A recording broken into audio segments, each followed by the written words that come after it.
So me, I'm an identity and security professional. I've been working in the identity and security market on the vendor side for 15, 16 years, building propositions, teams, companies. And I've recently joined Curity to help drive the commercial business for us there.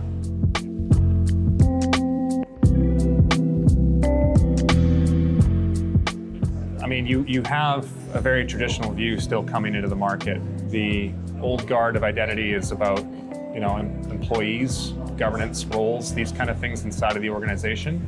The platforms and tooling built to solve those challenges is aging. And again, it's not really fit for purpose for even the cloud shift that we went through, post 2010 to now.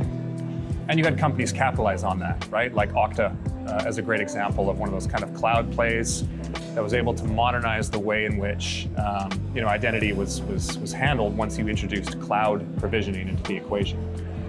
But I think we're going to see an even further acceleration of that as things like non-human identity, service-to-service architecture, product-first, API-first driven architectures that businesses and companies want to launch to market, want to service their customers with, because they've gone through digital transformation, right, and now have more or less a digital business and several digital services that they interact with customers and partners with. I think there's increasingly a challenge for identity providers and identity practitioners in thinking about how do I handle security, how do I handle the complexity of dealing with identity workloads and methods of working when we're introducing all these complexities like non-human identity, external facing services, agentic AI and agents that now need to access traditionally enterprise data, customer data, stuff that's protected and needs to be secured.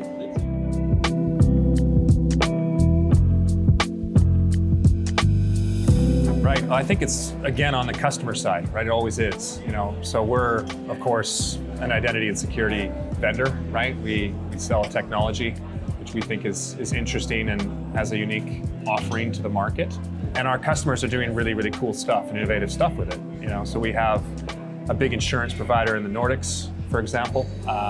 They do about 3.5 to 4 billion a year in turnover. Got about 5 million customers across the region.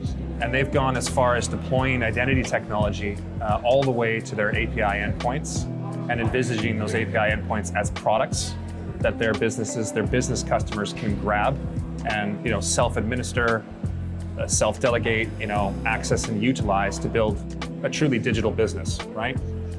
And that's really exciting, right? Because that is digital transformation. I think when you look back 10, 15 years, we talked about, okay, we got to take our customers on this journey. We got to help them digitally transform their business. And some have done it, right? And are now in position to capitalize on it, right? And I'm not sure if it's clear to a lot of those business leaders that the opportunity is there, because it's hard to see the use case. But for those that do, there's a market advantage to be gained, right? Like in the case of this insurance provider who went from number 2 or 3, I think, in position in the Nordics to being number 1 because of being able to build, a digitally first business. So I think that's super exciting. That's where the puck is headed. If we stay close to our customers, the ones that are, digitally mature, looking to use digital to continue to build their business and stay with the market, I think that's where we need to be as providers of technology, as enablers, right? To help them both transform, but also meet the demand of the market.